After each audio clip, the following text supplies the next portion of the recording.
부활하신 예수 그리스도께서는 40일 동안 지상에 거하시다가 이제 하늘나라로 승천하셨습니다.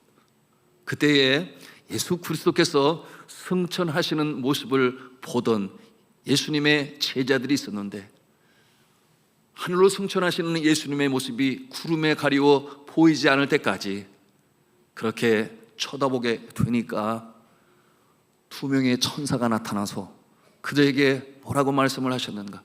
오늘 11절에 있는 말씀이에요. 이르되 갈릴리 사람들아, 어찌하여 서서 하늘을 쳐다보느냐? 너희 가운데서 하늘을 올려주신 예수는 하늘을 가심을 본 그대로 오시리라. 이렇게 두 천사가 그들에게 말씀하셨어요. 자, 사랑하는 성도 여러분, 믿음의 성도들은 예수 그리스도께서 다시금 이 땅에 재림하실 것을 기다립니다. 여러분은 예수 그리스도께서 다시금 이 땅에 재림하실 것을 믿습니까? 네, 확실히 믿으시기를 바랍니다.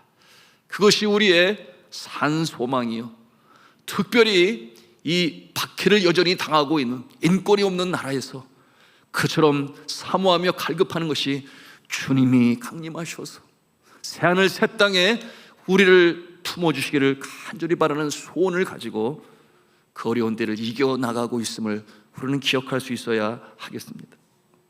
감람산에서 예수 그리스도의 승천을 본 이 제자들이 예루살렘으로 돌아왔습니다. 감람산은 예루살렘과 그렇게 멀지 않아요. 성지순례를 해보신 분은 아시겠습니다마는 예루살렘과 예수님이 승천하신 이 감람원, 동산 원자겠죠. 감람산, 높지 않은데 골짜기 하나를 두고 그렇게 치척에 있습니다. 그러므로 뭐라고 표현을 하는가? 안식일에 가기에 적합한 알맞은 거리다, 그렇게 표현을 하고 있습니다. 이 성경은 예수 그리스도의 승천과 이 안식일에 대해서 연관하여 설명을 하고 있어요. 물론 거기에는 이유가 있는데 우리 함께 본문의 말씀 12절 말씀을 같이 읽겠습니다. 시작.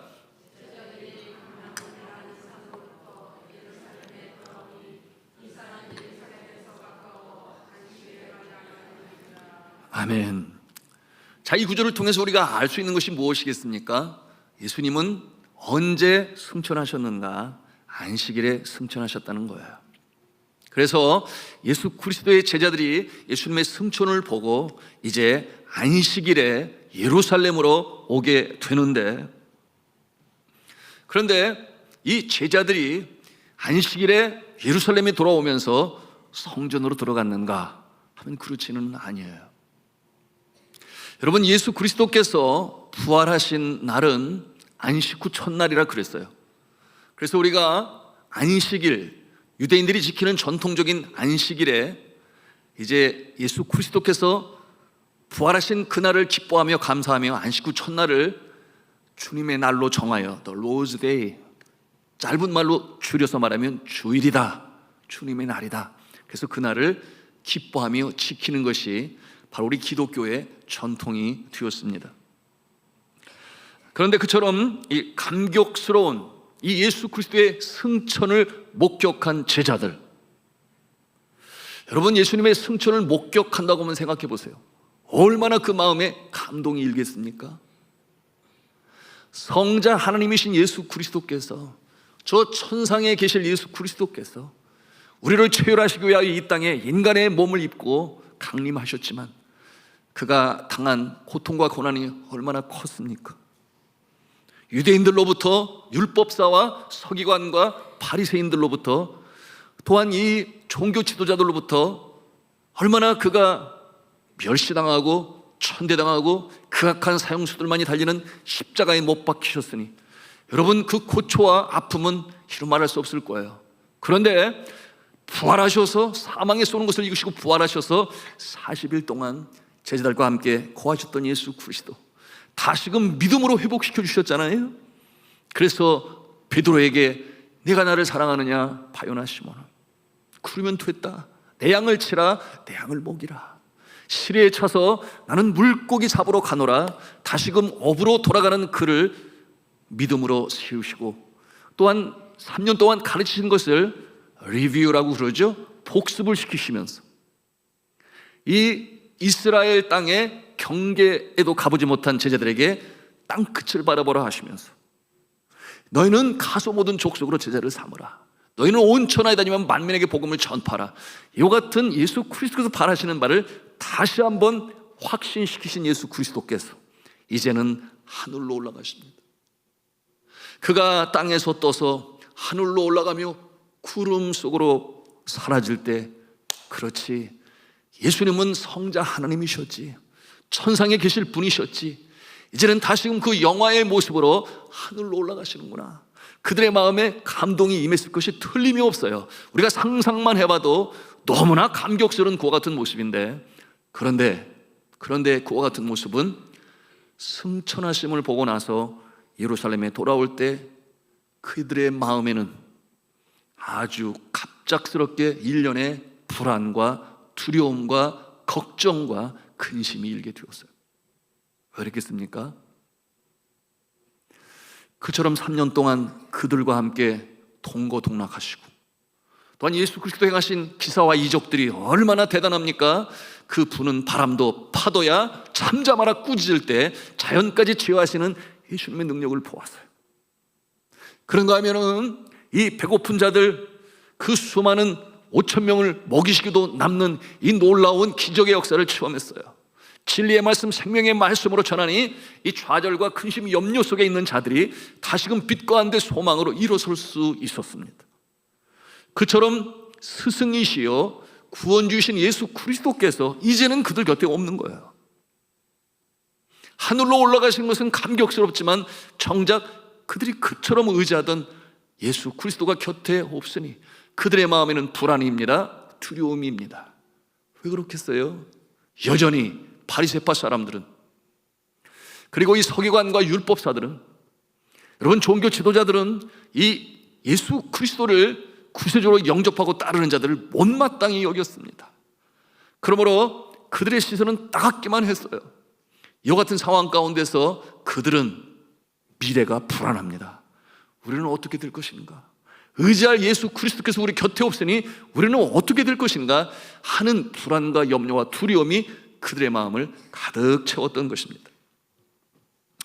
여러분, 이처럼 3년 동안 지극과 정성으로 그물을 버려두고 심지어는 가족을 떠나서 쫓았던 예수 그리스도셨는데, 그런데 이제 승천의 감동은 끝났고 현실로 다시금 돌아와야만 했던 이 제자들의 모습, 여러분 다시 한번 이 안식일과 연관하여 이 제자들의 모습을 살펴보기를 원하는데요, 여러분 예수님 이 승천의 날이 안식일이었다. 안식일은 어떠한 날인가? 기쁨의 날이에요.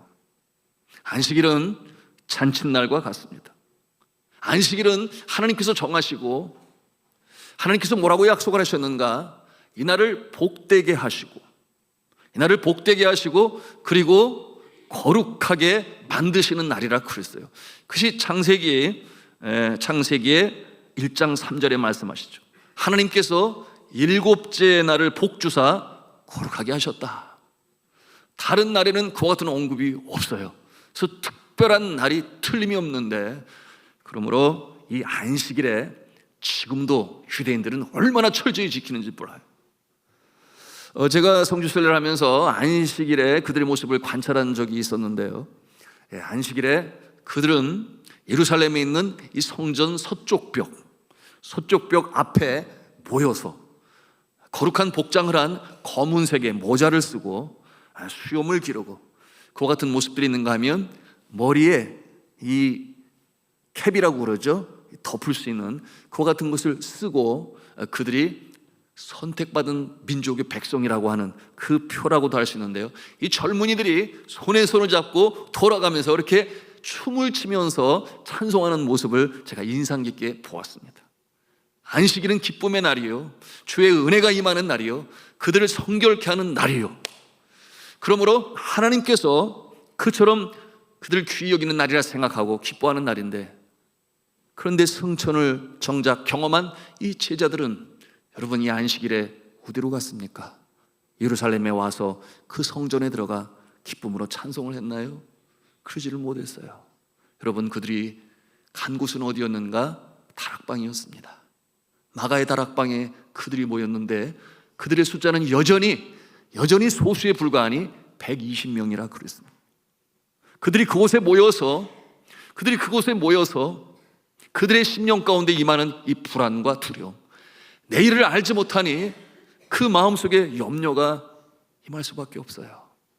이와 같은 상태에서 안식일에도 예루살렘 성전에 함께 기쁨을 나누지 못하는 이와 같은 모습, 여러분, 이와 같은 모습은 정말 이 초대 교회가 이루어지기 전에 여러분, 그들의 실태를 보여주고 있는 모습이에요. 그러니까 그들은 겨자씨와 같은 작은 존재였습니다. 밟으면 밟히고 죽이면 죽고 감옥에 가두면 갇히고, 그야말로 참 세상에서 보면 그처럼 불쌍한 존재가 있을 수가 없어요. 힘이 없는 연약한 존재, 초라한 존재, 그러나 그들은 신실하게 예수를 따르기로 작정한 사람들인데요. 그럼 저는 이와 같은 모습을 이 복음의 불모지, 닫힌 지역에서, 특별히 네팔 선교지에서 그와 같은 모습을 볼 수가 있었습니다. 저와 아내가 처음 사역지인 필리핀을 떠나서 네팔로 들어갈 때 네팔의 기독교 인구는 0.8%에 불과했어요. 그 숫자가 미미했습니다. 국민 전체의 1%가 되지를 못했죠. 사실 그래서 들어갔죠. 주님 앞에 기도하기를, 이제 필리핀의 사역을 접고 복음이 부족한 곳, 인구의 1% 미만인 나라로 인도하여 주옵소서 기도했기 때문이죠. 그래서 그 나라로 들어가게 되었는데요. 여러분, 당시 힌두교 왕국이었던 이 네팔에서는 여러분, 세례를 주다가 적발하면은 그냥 바로 감옥에 갇혀야 했어요. 선교사라고 하는 이 신분이 적발당하거나 또는 고발하여 밝혀지게 되면 2주 안에 추방을 당해야만 했습니다. 당시 마오이스트라고 하는 반정부 혁명군들은 자신들의 공작금을 얻기 위하여 아직 나라에서 인정하지 않은 교회에 등록, 종교 법인이 없기 때문에 교회가 등록을 할 수가 없어요. 그러니까 이것이 합법적인 집단이 아니라는 약점을 사용해서 이 마오이스트라고 하는 이 공산주의를 지향하는 이들이 교회를 찾아가서 공작금을 갈취하고 또한 주의 종들을 위협하여 죽는 사건까지 벌어지게 되었습니다. 그럼에도 불구하고 어디에 하소연할 수 없는 참 어려운 처지에 있는 그 모습을 대하였어요. 그러므로 그 세력에 있어서는 여전히 약하고 밟으면 밟히고 그저 멸시하면 멸시당하고 그 같은 모습이 그들 가운데 있었습니다. 심지어는 기독교 가정의 자녀들이 따돌림을 당하고 학교에서 말이죠, 공립학교에서 차별 대우를 당하고 이런 일들이 빈번했었는데요. 그 사회에 이 사회적으로 명망 높은 그 같은 기독교인들, 세상적으로 인정받는 그런 모습도 없었습니다. 그러니 무시당하고 천시당하고 때리면 맞고 밟으면 밟히는 그 같은 존재였습니다. 그럼에도 불구하고 이 네팔 성도들은 기도하기를 쉬지 아니했죠. 하나님이 우리에게 신앙의 자유를 허락하여 주옵소서, 마음껏 주를 찬송하며 믿게 하여 주옵소서. 뿐만 아니라 그들은 기도했죠. 이 나라에 하나님의 나라가 임해서 정말 우상을 섬기는 저들이 예수 그리스도를 구원주로 영접하는 역사가 나타나게 하여 주옵소서 간절히 간구했습니다. 저는 수많은 힌두교도가 모여 이 짐승의 목을 따서 피제사를 드리는 곳에 가게 되었는데요.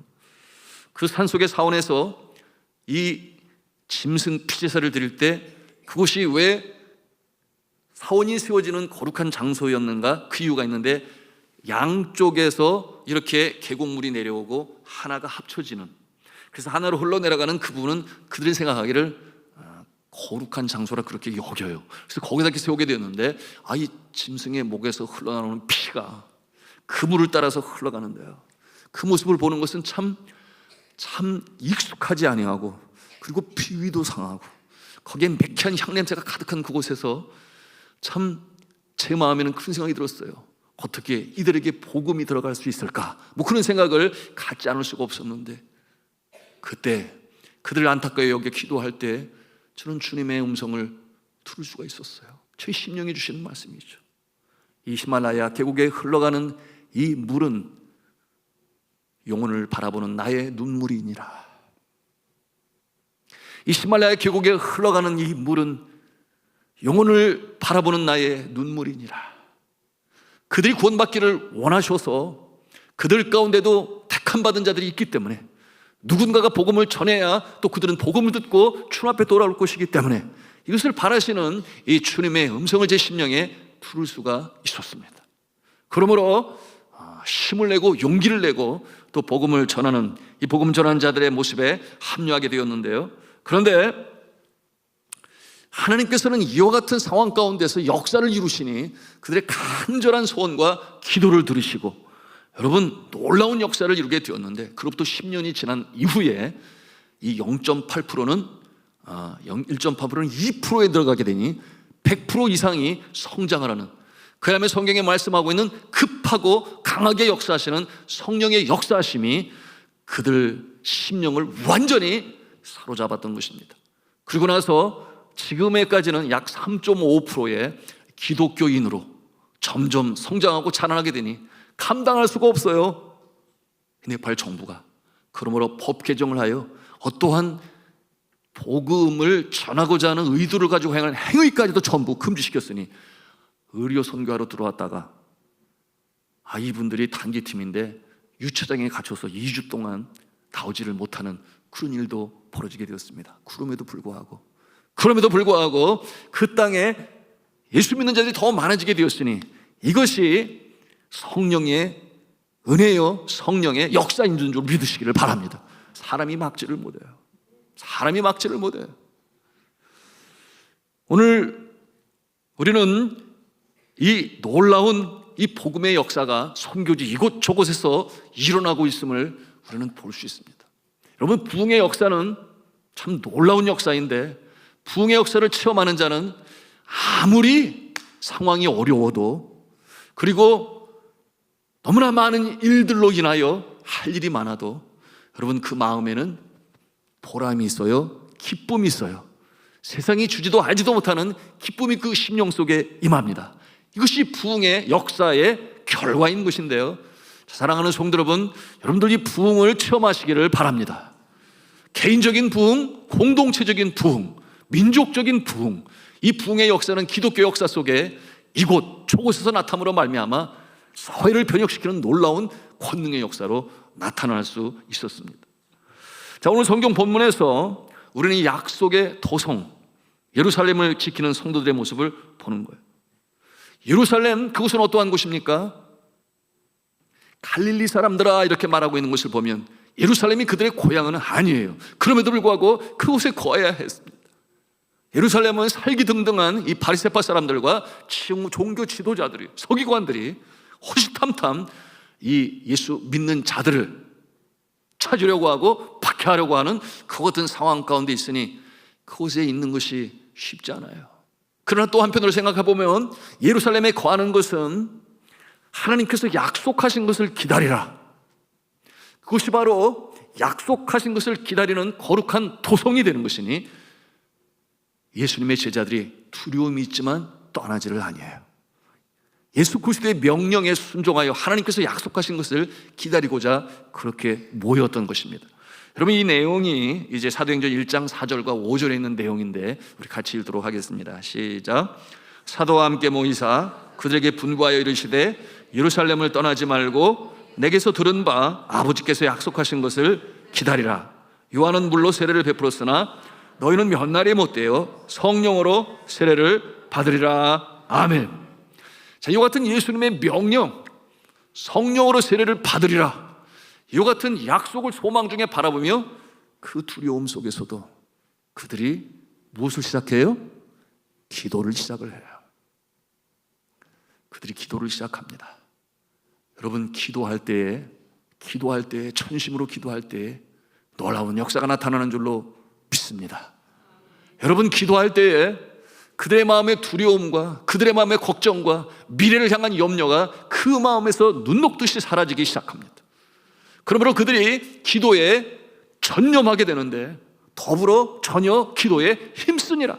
이와 같은 모습이 이 소수의 무리 가운데 나타난 현상이었는데, 그것이 바로 영적인 부흥, 성령 강림, 성령 충만을 준비하는 그들의 모습이었어요. 여러분, 새로운 역사를 기대하십니까? 기도로 준비하시기를 바랍니다. 새로운 일을 시작하시려 하십니까? 여러분의 가정이, 또한 여러분의 일터가, 여러분 무언가 새로운 것을 시작하고자 할 때 바로 예수 그리스도께서 이들에게 명하셨던 것처럼 그냥 보내실 성령이면 보내시지, 왜 굳이 그렇게 두려운 상황 가운데 모여서 기도를 하며 성령의 강림을 준비하게 하시겠습니까? 여러분, 예수 그리스도는 그처럼 능력 많으신 전지전능하신 성자 하나님이신 예수님이신데 공생애를 시작하기 전에 40일 동안 광야에서 금식하시며 기도하셨어요. 새로운 일을 시작하기 전에 먼저 주님 앞에서 그 마음을 가다듬는 것입니다. 그런가 하면 사도 바울은 오늘도 이처럼 우리에게 참 영감 깊은 이 진리의 말씀으로 증거하는 주의 종인데, 그가 다메섹 도상에서 예수 그리스도를 만난 이후에 그가 종족을 감춰요. 어디로 가는가? 아라비아의 광야로 갔다고 그랬어요. 거기에서 3년 동안 그가 기도를 합니다. 준비를 해요. 그리고 나서 이제 제자들과 반열에 합세하여 주의 복음을 증거하게 됩니다. 성령 강림, 주님께서 약속하신 것을 기다리며 또 그날이 도래하기를 소망 중에 바라보며 기도하는 이 120명의 제자들, 여러분들도 기도하심으로 놀라운 역사가 나타나기를 간절히 축복합니다. 새 역사의 물꼬가 터지는 역사, 새 역사의 지평이 열리는 역사, 기도함으로 이루어지는 줄로 믿으시길 바랍니다. 자, 13절과 14절에 보니 이 제자들은 마음을 같이하여 전혀 기도에 힘썼다 그랬습니다. 그들이 언제까지 그렇게 슬퍼하며 절망 속에 있지 아니했어요. 그들에게는 예수 그리스도께서 주신 약속을 믿음으로 받고 소망 중에 고대하였으니 이처럼 그 자리를 지키며 기도를 하였는데, 여러분, 예수 그리스도께서 10일이 지나면 성령이 강림하실 거야 이렇게 말씀하시지 아니하셨어요. 약속하신 것을 기다리라. 그때가 언제인지 알지를 못해요. 그러나 그럼에도 불구하고 소망 중에 매진할 수 있었던 것은 여전히 그들의 심령 가운데 약속에 대한 확고한 믿음이 있었기 때문에 가능한 것이죠. 여러분, 새벽 기도회를 인도하다 보면 어느 때는 이렇게 제 눈이 반짝 떠질 때가 있어요. 왜냐하면 새로운 얼굴이 나타나면 아이고, 저분이 새벽 기도를 다 나오시네, 뭐 이런 생각을 가질 때가 있는데, 왜 그렇겠습니까? 해결받아야 할 문제가 있기 때문에 내가 새벽으로 주님 앞에 기도해야지. 그와 같은 모습으로 오랫동안 기도하는 가운데 응답의 역사를 받는 그와 같은 모습을 보기도 하지만, 또 어떤 경우에는 한 일주일 나오다가 사라지고 마는 그런 모습도 있어요. 저는 여러분에게 도전합니다. 기도를 시작하시려거든 응답 받을 때까지 신실하게 그리고 규칙적으로 하나님께 여러분의 간청을 아뢰시기를 주님의 이름으로 부탁합니다. 이들이 그러했어요. 그 같은 믿음이 있었기 때문에 하나님께서 그들의 삶 가운데, 또한 믿는 자들의 공동체 가운데 이 놀라운 역사의 출발을 이루시는 것입니다. 여러분, 이 불안과 공포에 그대로 머물러 있지 아니하고 이 슬픔을 기도로 바꾸었던 이 거룩한 무리들, 그러니까 이 미래에 대한 불안이 이제는 소망으로 바뀌게 되었습니다. 여러분, 그와 같은 모습으로 이제 성령 강림을 기다리는 기도의 사람들이 되었던 것이었습니다.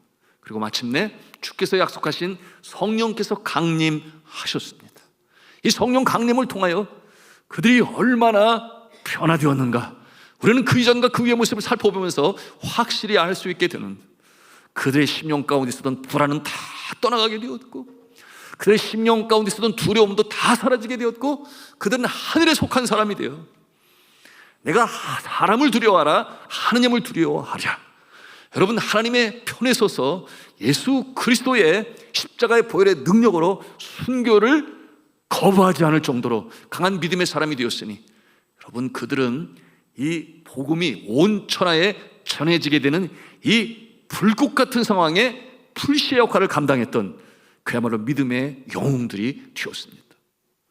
여러분, 그들의 그와 같은 신실한 그리고 믿음 가운데 그 날을 기다리며 기도했던 모습은 마침내 승리하게 되었습니다. 여러분, 이 성령 강림일처럼 믿음으로 포기하지 않고 기도하는 자에게 임하게 되었는데요, 그 결과로 만방에 나가서 복음을 증거하는 일에 그처럼 귀하게 쓰임을 받았습니다. 사랑하는 성도 여러분, 오늘의 말씀을 바라보면서 우리의 삶 가운데 적용할 수 있는 부분이 무엇입니까? 우리의 인생 여정에도 예기치 않은 일이 일어날 수 있어요. 그 일로 인하여 우리의 마음이 두렵고 떨림으로 인하여 때로는 밤잠을 이루지 못하고 염려와 근심, 걱정으로 인해서 밥맛을 잃어버리는 그 어려운 때도 있습니다. 여러분, 이와 같은 상황 가운데서 우리가 먼저 해야 할 것은 주님 앞에 나가 너죽이 엎드려 더 바짝 가까이 다가가서 주님 앞에 기도할 때, 언제까지 기도합니까? 응답받을 때까지. 이 확신을 가지고 나아가는 자에게 놀라운 변화의 역사가 나타나는 줄로 믿으시길 바랍니다. 이것이 바로 오늘 말씀을 통해서 우리가 배우는 이 적극적인 기도의 모습인 것이에요. 여러분, 기도하면 마음에 두려움이 사라집니다. 기도하면 우리의 마음에 평강이 임합니다. 기도하면 우리의 심령 가운데 또 아리를 들고 앉으셨던 사단의 기운이 사라지게 됩니다. 기도를 하게 되면 우리 심령 가운데 믿음으로 굳게 서는 성령의 역동적인 역사가 나타납니다. 한번 우리 같이 한음성으로 하겠습니다. 간절히 기도할 때에 성령님께서 우리의 마음을 평정하십니다. 네, 아멘이에요. 성령께서 우리의 마음을 평정한다 라고 하시는 말씀은 어떠한 뜻인가? 여러분, 때때로 사람의 생각, 그것이 너무나 나의 심령을 애워싸고 강압적으로 눌러서 벗어나고 싶어도 벗어나기 어려울 때가 있어요. 나의 능으로 할 수 없는 그와 같은 상황에서 우리의 영혼의 창조시고 영혼을 다스리시는 성령님께서 여러분의 심령을 새롭게 하시는 줄로 믿으시길 바랍니다. 우리 기도해야 돼요. 성령님 우리 안에 내주하시기 때문에 우리의 마음을 평정하시고 다시금 빛 가운데 설 수 있도록 인도하시는 좋으신 성령 하나님이십니다. 이 밤에도 마찬가지예요. 예레미야서 29장 12절 13절 하나님께서 뭐라고 말씀하셨습니까? 우리 한번 같이 큰 음성으로 읽습니다. 시작. 너희가 내게 부르짖으며 내게 와서 기도하며 내가 너희들의 기도를 들을 것이요 너희가 온 마음으로 나를 구하면 나를 찾을 것이요 나를 만나리라. 여러분 믿으십니까? 예, 믿으시기를 바랍니다. 여러분, 이처럼 나를 만나리라고 말씀하시는 것은 하나님의 영이 우리의 심령 가운데 역사하셔서 여러분 해결받아야 할 문제가 해결이 되고 우리의 심령 가운데 하나님만이 주실 수 있는 평강이 나타나고 또 새로운 역사가 나타남을 이처럼 나를 만나리라 이렇게 표현하시는 것입니다. 예루살렘에서 모여 기도하는 이 제자들, 그들 중에는 여자도 있었고 마리도 있었는데 마음을 합하여 하는 기도였죠. 우리 14절 말씀을 같이 읽겠습니다. 시작. 여자들과 예수의 어머니 마리아와 예수의 아우들과 더불어 마음을 같이하여 오로지 기도에 힘쓰더라. 더불어 마음을 같이하여라고 말씀하고 있어요. 여러분, 이것은 오늘날 우리에게 참 큰 도전이죠. 여러분, 성도들이 한 마음이 돼서 한 뜻으로 한 음성으로 주 앞에 간절히 아뢰을 때에 놀라운 역사가 나타납니다. 그러므로 이 합심 기도는 정말 우리가 하나님 앞에서 드려야 할 기도의 모습인 것이죠. 저는 개인적으로 우리 교회 안에 이와 같은 모습이 있기를 간절히 바랍니다. 한 음성으로 한 믿음으로 주님 앞에 우리가 기도할 때에 이 교회에 부흥의 역사가 나타날 줄로 믿습니다. 여러분, 이와 같은 모습을 우리가 꿈꾸며 이 밤에도 우리가 기도하기를 원하는데요, 더불어 전혀 기도에 힘쓰니라. 여러분, 이와 같은 내용 정말 이 밤에 우리가 실천해야 될 부분이에요. 여러분, 오늘 밤에 우리가 금요 기도회로 모였습니다. 여러분, 뜨거운 기도 없이 부흥의 역사가 나타난 적이 역사에 없어요. 여러분, 기도를 통하여 성령이 그 안에 역사하시니 여러분, 그 나타나는 현상은 첫째, 회개의 운동이 일어납니다. 성령께서 우리 심령 가운데 이 감춰진 죄를 드러나게 하세요. 그러므로 찔림을 받습니다. 이와 같은 과정을 통하여 부흥의 역사로 이어지게 되는 것이 기독교 역사 속에 나타난 현상들이었어요. 그리고 이와 같은 심령의 변화는 개인의 믿음의 성숙에서 더 넘어가서 사회 모든 영역에 영향을 미치게 되니, 여러분, 영국의 영적 대각성 운동이 그러했고 미국도 마찬가지였습니다. 그러므로 직장에서 놀라운 이 성령의 폭발적인 역사가 나타나고, 말씀을 전하는 가운데 성령께서 그들의 심령을 움직이시니 방언이 터져나오고, 그리고 그 가운데 성령의 평안한 잠에 취하는 모습도 나타나고, 여러분, 그야말로 성령의 역사심이 기이한 모습으로 나타나게 되셨으니, 여러분, 그들의 심령이 변화되니 그들의 직장이 바뀌고, 이 회사가 수익이 늘어나는데 그들의 상상 이상으로 놀라운 변화를 그들은 체험할 수가 있었습니다.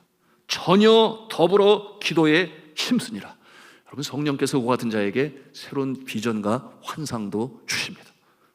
여러분, 이것이 오순절 성령 강림의 성령의 강림, 성령의 충만, 여러분, 이 충만을 경험한 자들이 그처럼 변화되어 놀라운 역사를 이루어가게 되는 것이죠. 보십시오. 120문도의 기도는 끝까지 응답을 받을 때까지 그치지 아니하는 기도였습니다. 오늘 본문에 보니 오로지 기도에 힘쓰니라 그렇게 말씀하고 있는데요, 한글 개역에는 전혀 기도에 힘쓰니라 이렇게 말하고 있는데요, 여러분, 오로지 성경 원어를 보니 프로스 칼테레오라고 하는 뜻을 담고 있는데, 그 뜻이 무엇이냐면 끈질기게, 그런 뜻이에요. 끈질기게, 멈추지 아니하고 중단 없이, 그런 뜻을 가지고 있습니다. 그러니 중단이 없는 지속적인 기도. 여러분, 이와 같은 기도의 모습으로 인하여 그들은 마침내 이처럼 놀라운 응답의 역사를 체험할 수가 있었던 것입니다. 계속되는 기도, 이와 같은 모습은 환경과 여건과 조건을 초월하여 가장 중요한 시간을 나는 주님 앞에 기도하겠다. 여러분, 그와 같은 마음을 주님께서 보실 때에 그 간절함을 보시고 주님께서는 응답하시는 거죠. 이렇게 중단하지 않고 약속을 기다리며 끝까지 기도하는 이 모습은 마침내 축복의 결과를 거두게 하는 것입니다. 여러분, 이 120명의 이 제자들이 몇 날을 그렇게 기도했는데요, 한 마음으로 오로지 기도에 힘쓸 때 응답의 역사가 나타난 것은 시간적으로 계산해 보니 열흘이 되던 날에 이와 같은 오순절에 이 역사가 나타나게 되었습니다. 하늘로부터 성령이 임하게 된 것이죠. 여러분, 오늘날 이 땅에 전 교우가 함께 모여서 기도한다고 하는 것은 사실 불가능한 얘기예요. 네. 과거에는 여의도 광장에 함께 모여서 기도했었던 그와 같은 모습이 있었습니다. 여러분, 그 영적 대부흥의 이 기도를 통하여 얼마나 놀라운 역사가 나타났는지, 여러분, 한국 기독교 역사를 보면 우리가 금방 알 수가 있는데요, 1980년 8월 11일부터 15일까지 그 뜨거운 이 여름에 세계복음화 대성회가 열리게 되었어요. 그때 저는 고등학생이었는데 참여하게 되었습니다. 나는 찾았네 라고 하는 슬로건을 걸고 함께 모여서 기도하는데 비가 얼마나 내리든지, 그런데 그럼에도 불구하고 비 속에서 손을 들고 기도하는 모습을 저는 목도할 수 있었습니다. 그때 얼마나 뜨겁게 기도했는가, 몇 명이나 모였는가, 200만 명이 모였다고 그랬어요. 200만 명. 한국의 역사에 가장 많이 모인 때가 언제인가? 어떤 사람 생각하기는 누구를 물러가라 뭐 이런, 아니요, 이 땅을 건져주신 분이 하나님이시니 믿음의 사람들이 모여서 기도할 때가 가장 많이 모였어. 그처럼 주님 앞에 간절히 간구할 때 놀라운 역사를 체험하게 되었습니다. 여러분, 1980년도 여전히 한국은 어려운 때 있었죠. 여러분, 당시만 해도 경제개발도상국이었습니다. 국민소득이 얼마였는가?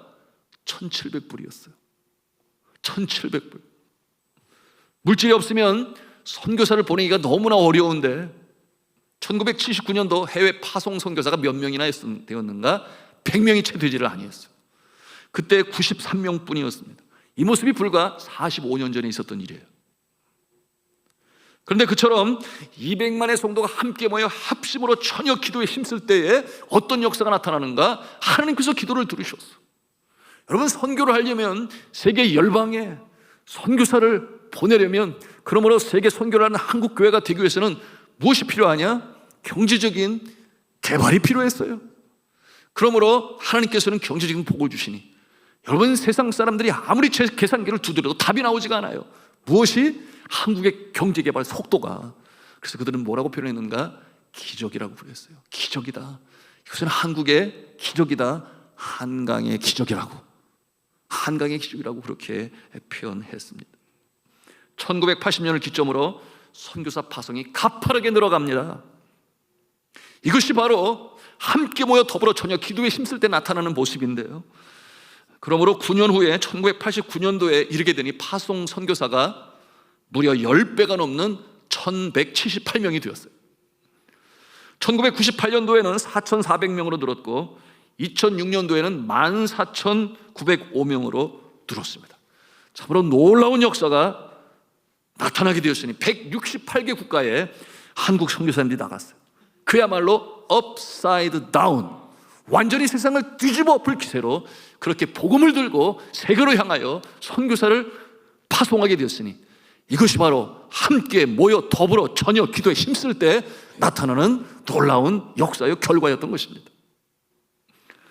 그처럼 뜨겁게 기도하던 때가 쿠립스입니다. 1980년대 그 뜨거운 선교의 열정으로 이 한국 교회가 성장이 아니에요. 어떤 표현을 사용하는가? Evangelism explosion, 전도 폭발이다 그랬어요. 폭발. 핵폭탄이 터지듯이 그렇게 한국에서 이 복음이 폭발하듯이 급하게 강하고 성장하여 온 세계에 선교사를 보내는 놀라운 역사가 나타나게 되었고, 또한 이를 하나님께서는 경제적인 복을 허락하시니 이처럼 잘 사는 나라가 한 세대에 이렇게 놀랍게 성숙하게 되었으니, 여러분, 기도에는 능력이 나타나는 줄로 믿으시길 바랍니다. 기도는 만사를 변화시킵니다. 그것도 개인적인 기도보다는 함께 더불어 한 마음으로 기도할 때 역사가 나타나는 거예요. 여러분, 다시금 200만이 모일 수 있을까요? 요원하게만 보이죠. 그런데 우리가 분명히 이것을 깨달아 알아야 합니다. 여러분, 이 밤에 금요 기도회로 정하여 한국교회는 그 전통을 이어가고 있으니 성금요일이다. 이 밤에 기도를 해요. 산돌중앙교회는 금천구 시흥동 시흥대로 75길 20에 있는 교회에서 모여서 이렇게 합심으로 기도를 하고, 그런가 하면 이웃교회 온 이 나라의 지방 곳곳에서 이 밤에 함께 기도를 하면 우리 하나님께서 들으시는 줄로 믿으시길 바랍니다. 그러나 중요한 것은 무엇이에요? 우리가 정말 전혀 더불어 오로지 기도에 힘쓰는가?